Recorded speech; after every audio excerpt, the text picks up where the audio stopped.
It's Christoph Trapp, your host. How is it going? Let's see here. Live streaming again via Switcher Studios on LinkedIn. And also we'll put this on all the different podcast channels. So if you want to subscribe to the Business Storytelling Podcast, you certainly can do that. Google Podcast, Apple, Spotify, etc., etc.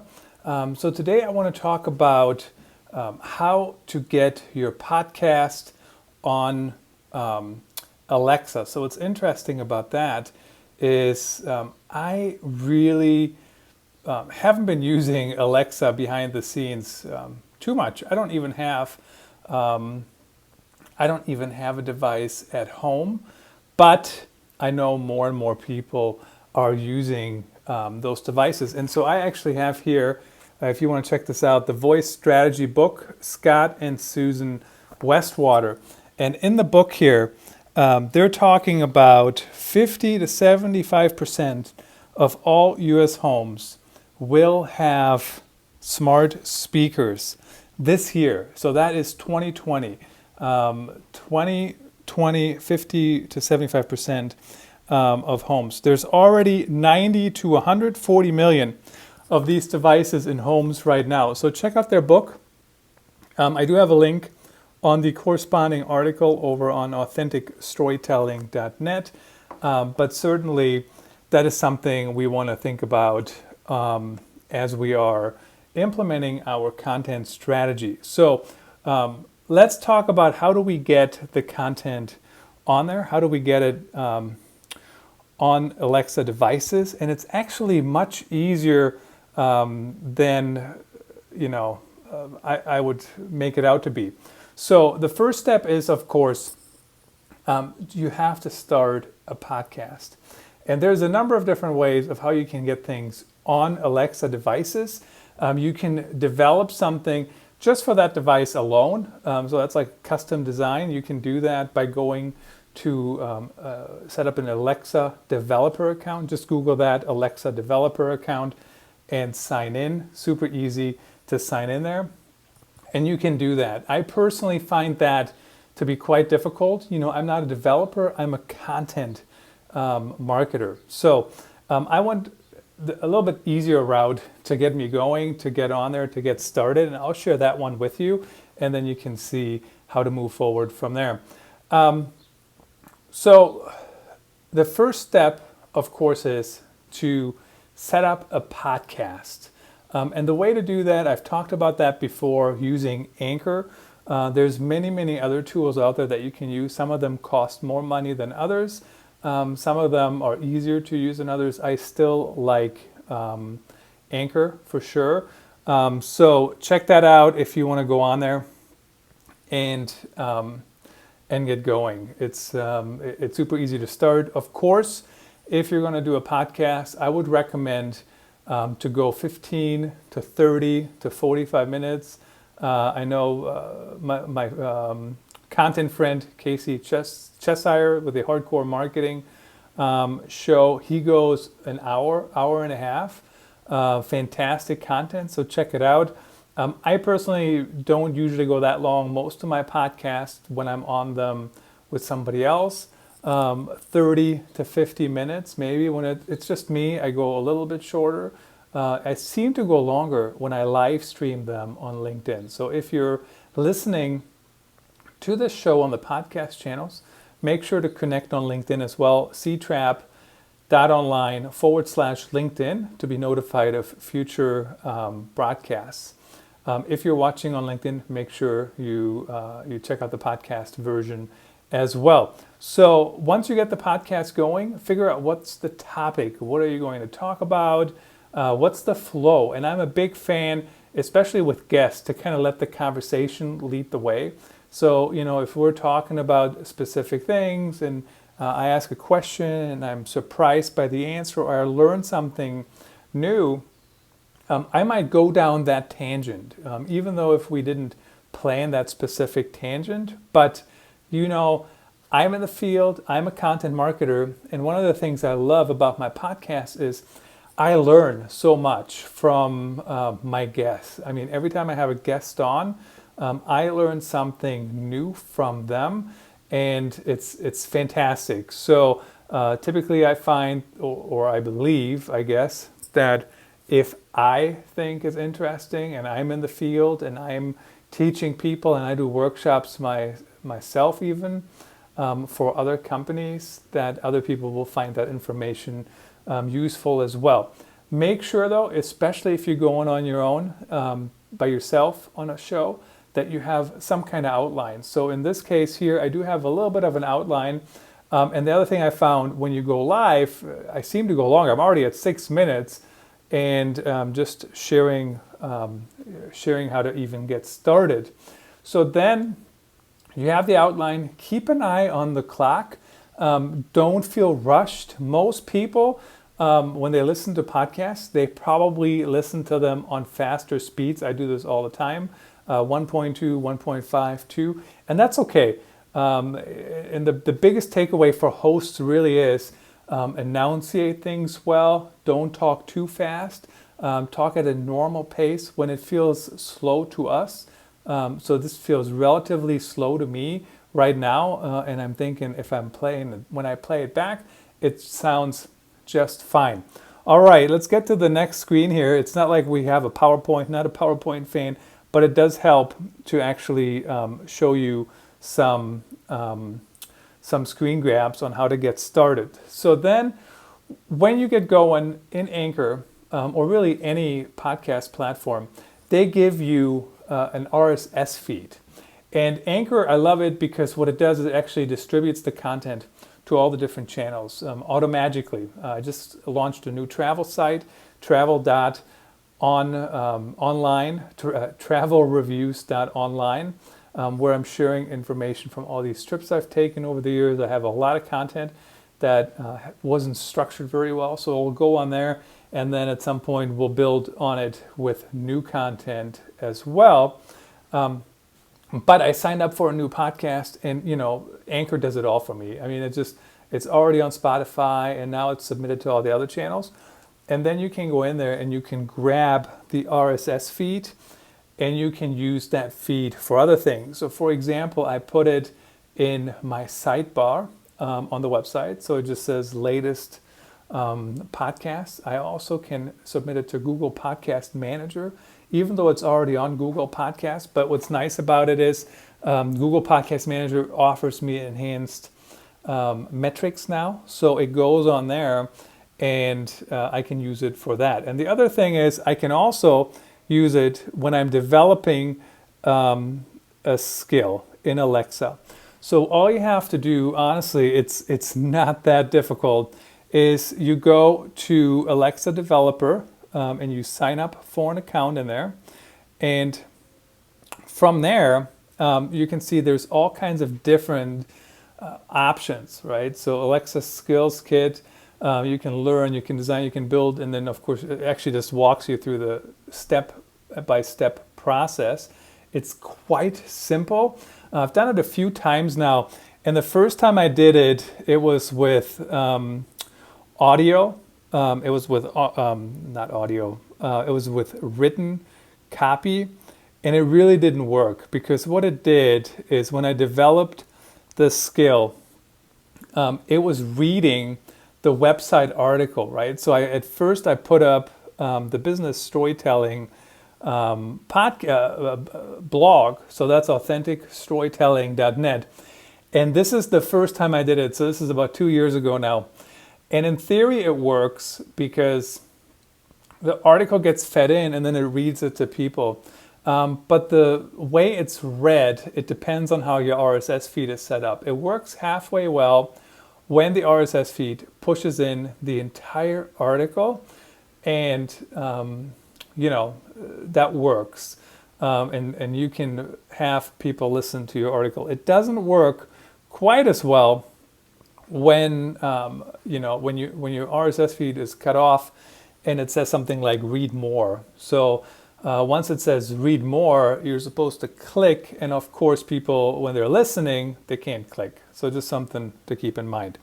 So the next step, I find it to be by far the easiest to use the flash briefing as opposed to a custom setup. The biggest problem doing a flash briefing is you have to go and there's not that many options. So really what happens is you can only say like, one thing, what's in the news. So let's give that a try here.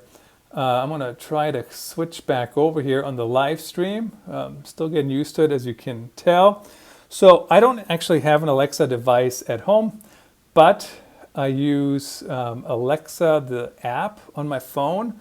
So let's see if this works. Alexa, what's in the news? So she thinks a little bit, thinks. Christoph, here's what's new.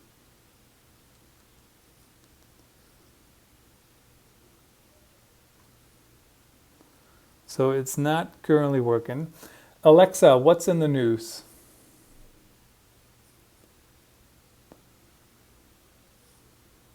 Christoph, here's what's new. From Christoph Trapp's The Authentic Storytelling Project. LinkedIn Live is another way content marketers can share their message. This article shares the pros and cons of LinkedIn Live. The post My Honest Review of LinkedIn Live, Is It Worth It? Appeared first on Business Storytelling Tips. So see, that's because my RSS feed is set up to only show the preview.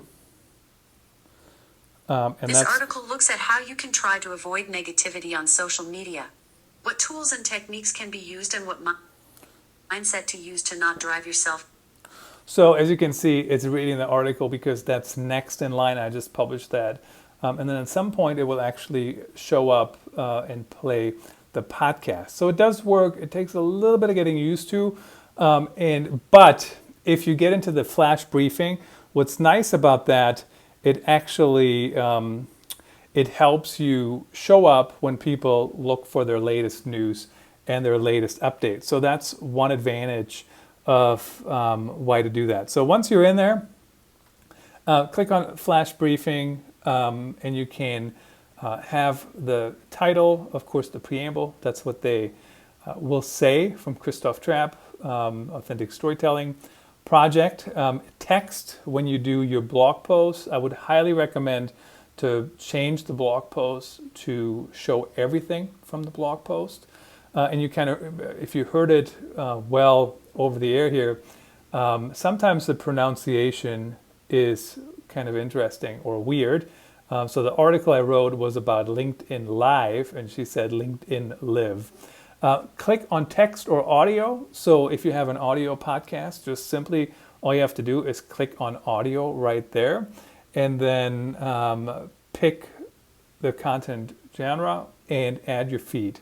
For a website feed, super easy. Usually if you're on WordPress, it's just /feed. And other than that, that's really all it is.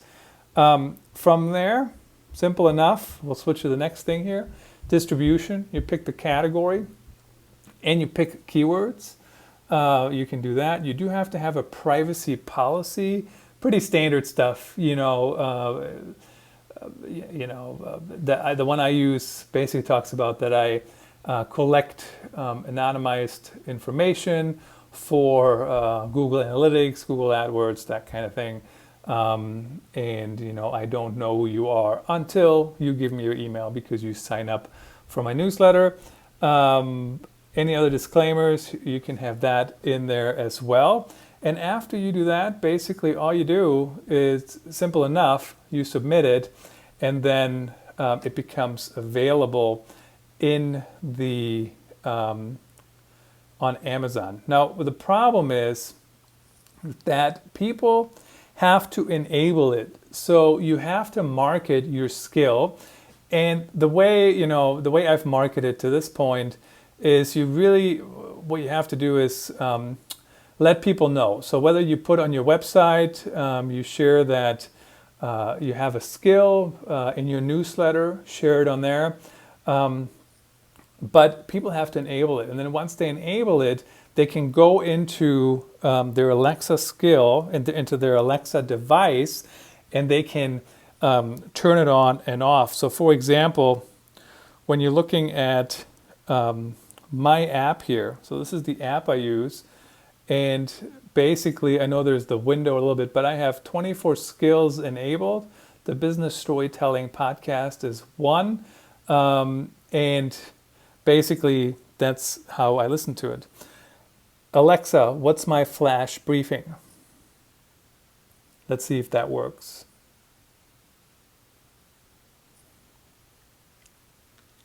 I'm having trouble connecting to the network. Please try again. Alexa, play my flash briefing.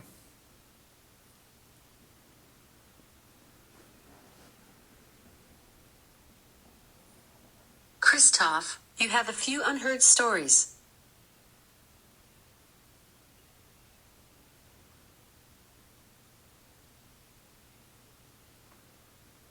From Christoph Trapp's The Authentic Storytelling Project. This article looks at how you can try to avoid negativity on social media. What tools and techniques can be used and what... So it's still playing my blog articles for now, and it goes down the list. But basically what you do in there is you enable what you want to listen to, and then it plays what you haven't heard. As I was talking to the Westwaters on my podcast, the Business Storytelling Podcast, not too long ago here, they reminded us that voice technology is still kind of new. It still takes some work. So for example, you just heard I asked a very, very simple question to Alexa, and there was a lag. And I get it. I'm live streaming here. I'm probably having two kids who are currently on the internet as well. So everybody is trying to use the bandwidth. But it was kind of slow. I mean, how many people would give up if they have to listen like that? So, but the trick is, first of all, there is value in having your podcast on Alexa. That is the way to set it up. Pretty simple. You can probably be more sophisticated than setting it up as a flash briefing. Out of the gate, I don't necessarily recommend that because there is value in just getting on there and being available if people find you and people want to listen to you that way. There is some need to market the Alexa skill of your podcast. So on your podcast page, make sure you have a link. I know people do that today anyways. They have the Spotify, Google Play, Google Podcast, Apple Podcasts, etc. So just add a link to the to Alexa. So that should not be a problem. Easy enough, and let people know that you're on there. And the people that have an Alexa, they probably know how to use it, and they might consider it. So I think it's a nice way to get in front of people, and also try new distribution channels. So that's how you set that up on Alexa with your podcast, as a simple really as copying and pasting an RSS feed, and then of course make sure that you market that you have your podcast available to your audience. So if they don't know that you're actually on Alexa devices, it's going to be hard, right, to get any kind of numbers on there. I didn't have a screen grab on here, and I had some trouble finding the metrics when I looked the other day here on the Alexa developer console, but they were metrics somewhere, so I just have to find them. Of course, the problem with that to an extent is now you have to look in another place for more metrics, and they're probably going to be pretty low. But now you have the Anchor app, you have Google Podcast Manager for more enhanced metrics, and then if you put on your website, so like this live stream and podcast I'm putting on my website as well, and so now I want to look at those metrics. So it never stops. There's so many different areas where you need to look at what's working and what's not working. I know there's some companies out there that try to put it all together in one in one dashboard, but I really truly haven't seen a perfect solution for everything yet. So probably don't overthink the metrics out of the gate, but it is nice to have the podcast on Alexa. And the other thing is, once it's on there, it's automatic, right? So you just heard that one of the reasons why it was playing all those headlines back to me, because I hadn't listened to the headlines on Alexa in a while.